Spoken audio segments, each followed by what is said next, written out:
नमस्कार दोस्तों, स्वागत है आपका साइंस जर्नी में। प्रश्न करना, प्रश्नों के जवाब देना भारतीय दर्शन की प्रमुख विशेषता रही है। इस विशेषता के कारण तरह तरह के दर्शन भारत में जन्म लिए। जैसा कि हम सभी जानते हैं कि भारत के सबसे प्राचीन दर्शन बौद्ध दर्शन, जैन दर्शन के साथ साथ और भी कई सारे नास्तिक दर्शन हुआ करते थे। और फिर बौद्धिस्ट विश्वविद्यालय जैसे कि नालंदा, तक्षशिला, विक्रमशिला, इनके कारण पूरी दुनिया में बुद्धिज्म को फैलने का मौका मिला। और ऐसा मैं नहीं कह रहा हूँ, ऐसा जो विदेशी यात्री थे जैसे हैंसोंग, फाहियान, इन लोगों ने अपने नोट्स में लिखा है। और प्रैक्टिकली भी हम देखें, आज जो भारत के दर्शन हैं उनमें से बौद्ध दर्शन ही पूरी दुनिया में काफी पहले से फैला हुआ है, जबकि बाकी दर्शन भारत में ही सिमट कर रह गए। अब यह मैं नहीं कह रहा हूँ, यह तो भारत का इतिहास है, लेकिन गपोड़ों के लिए यह भारत का इतिहास नहीं है, बल्कि जो भारत के इस इतिहास की बात करे वो फिर बौद्धिस्ट है। मसलन एक वैदिक गपोड़े को इस इतिहास को हटाकर यह बताना चाहिए कि पूरी दुनिया में वैदिक दर्शन फैला। जो बौद्धिस्ट विश्वविद्यालय हैं वो बौद्धिस्ट विश्वविद्यालय नहीं बल्कि वैदिक विश्वविद्यालय थे। ऋषि मुनि विश्वविद्यालय खोल के बैठे थे, उसमें जाकर तपस्या करते थे और पढ़ाते थे। दरअसल जो आस्तिक हैं, धार्मिक हैं, उनके बीच में एक बहुत बड़ी गलतफहमी है। जब भी सत्य की बात होती है तो तुरंत ही धर्म का लबादा ओढ़ के जो सत्य की बात कर रहा हो उसे भी उड़ाने लगते हैं। ऐसे ही कई सारे गपोड़े मार्केट में छोटे छोटे चैनल बनाकर गलत सलत आक्षेप लगाते हुए घूम रहे हैं। इन्हीं में से एक चैनल है लिमिटलेस। इस महोदय ने कई सारे आक्षेप लगाए हैं। कुछ दिनों से मेरे पास कई सारे वीडियो आ रहे थे, ये आक्षेप लगाया है, वो आक्षेप लगाया है, जरा इन वीडियो को देखिए। मैंने सोचा कि चलो देख लेता हूँ। जब मैंने वीडियो खोली तो उसमें पहला आक्षेप था कि चाणक्य के प्रूफ को लेकर। मैंने सोचा कि चलो, हमने तो प्रश्न उठाया है कि चाणक्य के प्रमाण क्या है। उत्खनन का कोई प्रमाण नहीं, जो लिखित दस्तावेज है उसमें कोई प्रमाण नहीं, तो फिर प्रमाण आएगा कहाँ से। तो इस महोदय के पूरे वीडियो को मैं देखते रहा। पूरे वीडियो खत्म हो गए, लेकिन इस महोदय ने एक जगह भी कोई चाणक्य का प्रमाण नहीं दिया। और दिया क्या, वो सुनकर तो आपको हंसी आ जाएगी। ये इतने बड़े गपोड़े निकल गए महोदय कि इनने झूठ बोलने की तो सारी लिमिट ही तोड़ दी। चैनल का नाम लिमिटलेस और बातें अनलिमिटेड फेंकू। मैं पूरे तथ्यों के साथ पेश करूंगा कि ये कितने बड़े फेंकूबाज निकले। एक भी तथ्य नहीं, एक भी प्रमाण नहीं, और बिल्कुल विकिपीडिया यूनिवर्सिटी खोली, मुंह खोला, शब्द गपोड़ा और बोल दिया कि कर दिया एक्सपोज। भाई साहब, इतने बड़े बड़े फेंकू हो कहाँ से जाते हैं? और ये सारे के सारे लक्षण इन धार्मिकों में होते हैं। न तो ये वीडियो ठीक से देखते हैं, न समझते हैं, बस मुंह खोला, गपोड़ दिया, कर दिया एक्सपोज मैंने साइंस जर्नी को। खैर, आइए देखते हैं इनके क्या क्या आक्षेप है। पहला तो आक्षेप इनने ये लगाया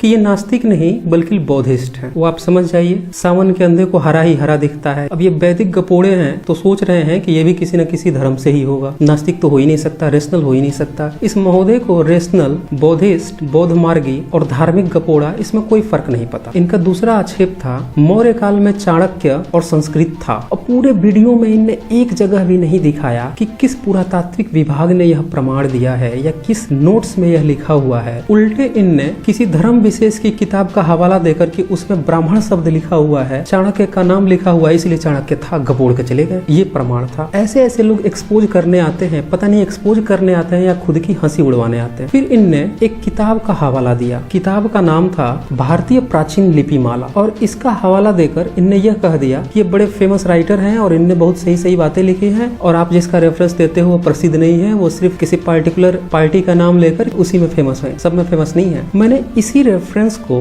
उठा के टाइप किया, आप लोग भी टाइप कर सकते हैं, भारतीय प्राचीन लिपिमाला, फ्री डाउनलोड। फिर इसमें आप नीचे चले आए, कई सारे लिंक मिलेंगे, कुछ फ्री भी होते हैं और कुछ में बुक परचेज करने के लिए भी बोलेगा। इसी में से epuस्तकालय.com पे आप क्लिक कर दीजिए। यहाँ पे पेज खुलकर आएगा, ई बुक डाउनलोड, इसे आप क्लिक करें और फिर आपको PDF खुलकर मिल जाएगा, भारतीय प्राचीन लिपिमाला। इस पुस्तक को पढ़ने के बाद आप पूरी तरह से समझ जाएंगे कि ये कितने बड़े गपोड़े थे। सुनिए इनने क्या कहा। अशोक के शिलालेखों में संस्कृत के शब्द ब्राह्मण, श्रमण, देवानाम प्रिय ऐसे शब्द मिलते हैं। फ्रेंड्स, अब ये सिद्ध है कि उस समय संस्कृत थी। अब इस महोदय का कहना था कि सम्राट अशोक के जो शिलालेख थे वो ब्राह्मी लिपि नहीं थे बल्कि उसमें संस्कृत था। आए थे चाणक्य का उदाहरण देने और ब्राह्मण ब्राह्मण करके निकल लिए। इतिहासकार राय बहादुर पंडित गौरी शंकर ओझा की लिखी पुस्तक प्राचीन भारतीय लिपिमाला में यह बताया गया है कि अब इस महोदय ने जिस गिरिशंकर ओझा का रेफरेंस दिया है, उनने अपनी पूरी इस किताब में लिपि के बारे में बताया है। इस कारण से कहीं कहीं पे उनने किस भाषा में लिखा गया है उसको स्किप कर दिया। अब वहाँ पे अगर लैंग्वेज नहीं लिखा हुआ है तो खुद से ये लैंग्वेज बना दिए, क्योंकि जहाँ कुछ भी नहीं होता है वहाँ इनके बाबूजी बैठे होते हैं संस्कृत लेके। अब अगर आप ASI का ऑफिशियल रिसर्च पेपर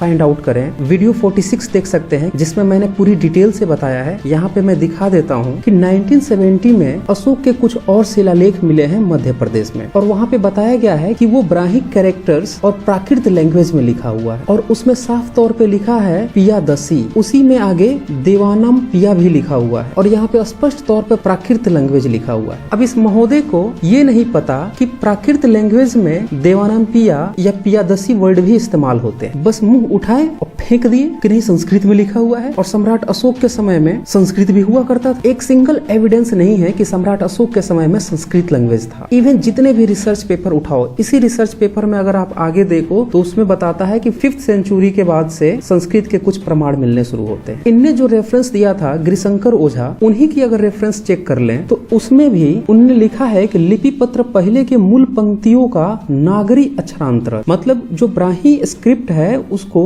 नागरी में इन्हें कन्वर्ट किया है और इसमें यहाँ पे लिखा हुआ है धम्मम लिपो देवानम प्रियेन प्रियदर्शिना। तो ये शब्द प्राकृत के हैं न कि संस्कृत के, क्योंकि ये महोदय सावन में ही अंधे हो गए थे। इनको प्राकृत भी पाली भी संस्कृत ही दिखाई देता है। इन्हें ये भी नहीं पता कि संस्कृत में जो शब्द यूज होते थे वो शब्द काफी बाद में आए हैं। ये गिरिशंकर ओझा ही बोल रहे हैं। देखिए इसमें साफ तौर पे लिखा है कि अशोक के समय री री ली और ली की मात्राओं के चिन्ह कैसे थे इसका पता नहीं लगता। और इसमें यह भी लिखा हुआ है कि री की मात्रा का चिन्ह पहले ईस्वी की 2री शताब्दी के लेखों में मिलता। तो जब संस्कृत था ही नहीं तो ये सम्राट अशोक के ब्राह्मी लिपि में संस्कृत घुसेड़ दिए बिना री के ही। ऐसा सिर्फ यही गपोड़े कर सकते हैं। अब यही बात राजीव पटेल जी ने भी अपनी किताबों में लिखी है तो वो गलत हो गए, और यही बात ये गिरिशंकर ओझा भी लिख रहे हैं तो ये भी गलत हो गए। और ये गपोड़े विकिपीडिया यूनिवर्सिटी खोले जिसमें कि कुछ और ही लिखा होता है, रेफरेंस में कुछ और दिया होता है, तो गपोड़ के निकल लिए कि यही सही है। आप समझ सकते हैं कि ऐसे ऐसे गपोड़े किस तरह से फेक न्यूज चैनल खोल के सभी लोगों को गुमराह करते जा रहे हैं। फिर ये महोदय जिस वीडियो का एक्सपोज करने आए थे उसमें इनने मेगास्थनीज के इंडिका की जगह पे एरियन की इंडिका का चर्चा कर दिया, जो कि 1ली और 2री शताब्दी में लिखा गया है।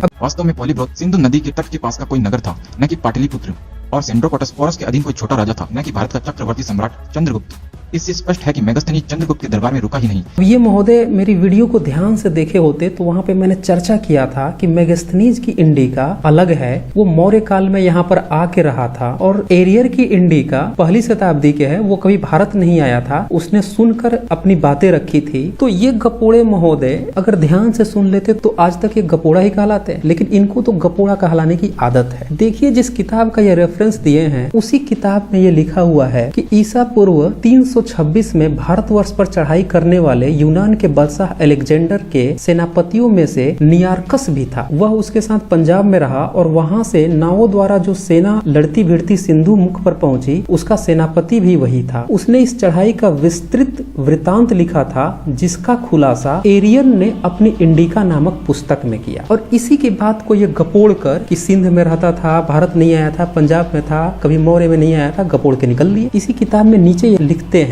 ईसा पूर्व 307 के आसपास सीरिया के बादशाह सेल्यूकस ने मेगास्थनीज नामक विद्वान को अपना राजदूत बनाकर मौर्यवंशी राजा चंद्रगुप्त के दरबार पाटलिपुत्र में भेजा था। वह 5 वर्ष के लगभग यहाँ रहा और उसने इस देश के विषय में इंडिका नामक पुस्तक ईस्वी पूर्व की 4ठी शताब्दी के अंत के आसपास लिखी, जो कि नष्ट हो गई, परंतु दूसरे लेखकों ने उससे जो अंश उद्धृत किया है वह उपलब्ध है। तो आपने ये देखा कि इस महोदय ने जो रेफरेंस दिया उस किताब को भी इनने ठीक से नहीं पढ़ा है और फर्जी गपोड़ के निकल लिए। तो ये होती है गपोड़बाजी। रेफरेंस भी बताओ, पढ़ो भी नहीं और सोचो कि जैसे हम नहीं पढ़ते हैं वैसे लोग भी बेवकूफ हैं, न खोलेंगे न देखेंगे, बस सोच लेंगे हाँ बोल रहा है तो सही बोल रहा हो। आइए अब इनके दूसरे आक्षेप पे चलते हैं, सुनिए ये क्या बोल रहे हैं। इसके बाद में यह मूर्ख व्यक्ति बौद्ध धर्म रूपी एक नए पाखंड को लेकर आता है और अपनी ढोल डबली बजाकर ये बोलता है कि वास्तव में भारत में जो प्राचीन ज्ञान पाया जाता है वह विज्ञान बौद्धों की देन है। अब इस ढफोर संघ को ये नहीं पता कि नास्तिक साइंस की बात करते हैं, प्रमाण की बात करते हैं, रेफरेंस की मांग करते हैं। ये विकिपीडिया यूनिवर्सिटी के रेफरेंस की मांग नहीं करते और न ही धार्मिक ग्रंथों की। जिस वीडियो का ये एक्सपोज करने आए थे उसमें मैंने बौद्धिस्ट यूनिवर्सिटी की बात की थी कि बौद्धिस्ट यूनिवर्सिटी में पढ़ाइयाँ होती थी और तरह तरह के सब्जेक्ट्स होते थे। ये उसी क्लिप को दिखा रहा है और बता रहे हैं कि बौद्ध के धर्म ग्रंथ की बात कर रहा हूँ। बताइए इतने बड़े गपोड़बाज भारत में ही पैदा होते हैं, या सुन के शर्म आ रही है। और ये यूनिवर्सिटियां अभी भी इसके खंडहर मौजूद है। अब तो ये हेरिटेज बन गए हैं, यहाँ पे लोग भ्रमण के लिए जाते हैं, टिकट कटाते हैं, चीख के बता रही है कि ये बौद्धिस्ट यूनिवर्सिटियां थी, लेकिन इन ढपोर संघों को उसे भी हिंदुइज्म बता बता के उसमें भी अपना धर्म घुसेड़ देते हैं कि वो इनकी ही यूनिवर्सिटी थी। अगर इस महोदय ने ध्यान से सुन लिया होता मेरा वीडियो तो इस तरह से अपना मजाक नहीं उड़वा रहे होते। फिर इनका चौथा आक्षेप था कि आर्यभट्ट ने 5वीं सदी में विज्ञान का लोहा मनवा दिया था। सुनिए ये क्या बोल रहे हैं। जिनके विज्ञान का लोहा पूरी दुनिया मानती है, महान ब्राह्मण आर्यभट्ट चंद्र ग्रहण और सूर्य ग्रहण का कारण बताते हुए लिखते हैं कि सूर्य अग्नि स्वरूप है, चंद्रमा जल स्वरूप है और पृथ्वी मृत्तिकामय है।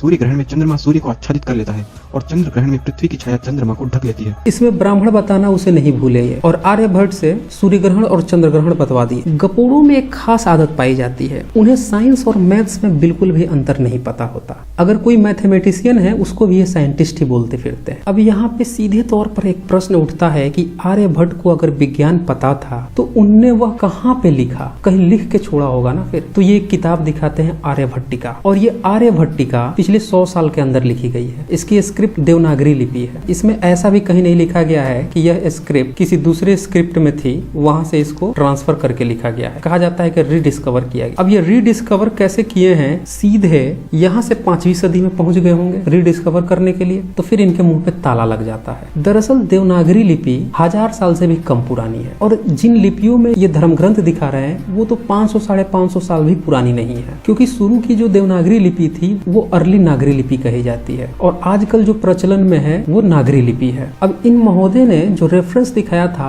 उसको भी अगर एक बार देखें तो उसके भी राइटर ये लिखते हैं कि भारतवर्ष के विद्वान 14वीं शताब्दी के पहले एवं देश की प्राचीन लिपि ब्राही तथा उससे निकली हुई 6ठी शताब्दी की लिपियों तक को पढ़ना भूल गए थे। आगे ये लिखते हैं कि 1356 में दिल्ली में अशोक स्तंभ को मंगवाकर फिरोज शाह तुगलक ने पढ़वाने की कोशिश की कई विद्वानों से, लेकिन सब के सब असफल हुए। अकबर ने भी प्रयास किया था पढ़वाने का, लेकिन कोई भी विद्वान उनकी जिज्ञासा को पूर्ण नहीं कर सका। बाद में अंग्रेजों के काल में यह पढ़ाई संभव हो पाई। तो इन ढपोर संघ महोदय को बिना देवनागरी लिपि के ही आर्यभट्ट के द्वारा लिखी हुई आर्यभट्टिका दिखाते फिर रहे हैं। किसको मूर्ख बना रहे हैं। अभी तक जितनी भी मैन्युस्क्रिप्ट उपलब्ध है उसमें जो सबसे पुरानी वेदों की मिली है वो 1464 एडी बताई गई है, जो पुणे के भंडारकर इंस्टीट्यूट में रखी हुई है। उससे पुराना अभी तक इनका संस्कृत का कोई भी मैन्युस्क्रिप्ट नहीं मिला है। और उसी एक भोजपत्र के पन्ने पर यूनेस्को ने वेद को पुराना स्क्रिप्चर स्वीकार किया है, जो अपनी वेबसाइट पे देखा रखा है। और ये मैंने अपने वीडियो में भी बताया था, उसी वीडियो को ये एक्सपोज करने आए थे। वीडियो ध्यान से देखे होते तो समझ गए होते, लेकिन वीडियो तो ध्यान से देखना नहीं है, बस बक करना है। और ये बता रहे हैं कि आर्यभट्ट जो है 5वीं सदी में विज्ञान था। और फिर इनने आगे क्या बताया कि इनके आर्यभट्ट ने सोलर इक्लिप्स और मून इक्लिप्स बता रखा है। और ये किसी एक पार्टिकुलर धर्म ग्रंथ की किताब उठाकर लाए और दिखा रहे हैं कि उनने राहु केतु लिख रखा है, ये उनके ग्रंथों की देन है और उन्हीं से हिंदू धर्म में आया है, ये हमारे वेदों में नहीं लिखा है। ये ढपोर संघ को इतना पता होना चाहिए था कि इसके वेदों में, ऋग्वेद में साफ तौर पे लिखा हुआ है, असुर सर्वभानु ने जिस सूर्य को अंधकार से ढका था उसे अत्रिगण व अत्रिपुत्र ने मुक्त किया, अन्य कोई उसे मुक्त करवाने में समर्थ न था। अथर्ववेद में लिखा है चंद्र को ग्रहण लगाने वाला राहु असुर बताया गया है। और सबसे इम्पोर्टेंट ऋग्वेद में लिखा है, हे सूर्य, जब तुम्हें सर्वभानु नामक असुर से अंधकार से आच्छादन किया था तब सारा संसार ऐसे दिखाई देने लगा था जैसे मार्ग को न जानने वाला पथिक घबरा जाता है। तो यह महोदय पिछले 500 सालों में देवनागरी लिपि में लिखे गए ग्रंथों में असुर, राहु, राक्षस से सूर्य चांद्र को खिलवा रहे हैं। और जब ये मुगल काल में लिपिबद्ध किए जा रहे थे तब इन ढपोर संखियों को आर्यभट्ट के 5वीं सदी के बारे में नहीं पता था कि उनने मून इक्लिप्स और सोलर इक्लिप्स के बारे में क्या लिखा है, करेक्शन नहीं हो सकता था। तो इससे साफ पता चलता है कि ये महोदय टोटल फर्जी बात कर रहे थे। न तो किसी आर्यभट्ट को किसी सोलर इक्लिप्स या मून इक्लिप्स के बारे में पता था और न इन वेद गपोड़ियों को। ध्यान देने वाली बात यह है कि ये सारे के सारे आर्य समाजी हैं। इनका काम है बस गप्पे छानना, गपोड़ना और भारतीय बहुसंख्यक को बरगलाना। अब इस महोदय को एक ही सलाह है कि इस महोदय को जाकर किसी प्ले स्कूल में नाम लिखवा लेना चाहिए, जहाँ पे ये किसी दूसरे की बात को ध्यान से सुनना सीख लें और जो रेफरेंस दे रहे हैं उसे कम से कम पढ़ कर आए। वो कुछ और कह रहा है और ये कुछ और गप्पे छाने जा रहे हैं। और हंसी तो ये आ रही है कि नास्तिकों को किसी धर्म ग्रंथ का उदाहरण दे रहे हैं और बोल रहे हैं कि वो ग्रंथ लिखा है तो ये ग्रंथ लिखा है तो इसलिए नास्तिक भी गलत है, इसलिए साइंस भी गलत है। इनकी हालत उन ढपोड़ संखों की तरह हो गई है जो फटाफट फेंक तो देते हैं, लेकिन उन्हें पता नहीं होता है कि यह जो फेंका है वो मुंह ऊपर करके फेंका है, थूक मुंह के ऊपर ही गिरेगी। और इनकी तरह कुछ और भी गपोड़े गपोड़े हैं जो इसी तरह से गप्पे छान रहे हैं, अगर उनकी भी वीडियो की मैं बनाना शुरू करूं तो इन सब की एक एक गपोड़ी निकल के बाहर चली आएगी। ये सारे के सारे विकिपीडिया यूनिवर्सिटी के फेंकू फटाफट हैं, बस मुंह से गप्पे छानने वालों का रेफरेंस देंगे, एक भी प्रमाण नहीं, और जो प्रमाण देंगे उसको भी खोल के दिखाया जाए तो भी वो गलत पाए जाएंगे। तो दोस्तों आज बस इतना ही, और इस वीडियो को ज्यादा से ज्यादा शेयर करें ताकि सभी को पता चल सके कि ये जितने भी एक्सपोज करने के नाम पे आ रहे हैं ये सारे के सारे गपोड़े हैं, ढकोर संखी हैं। इनका काम ही है फटाफट फेंकना, लोगों को जैसे हजारों साल से बेवकूफ बना रहे हैं वैसे ही खुद ही पूरी तरह से एक्सपोज हो रहे हैं। तो आज बस इतना ही, धन्यवाद।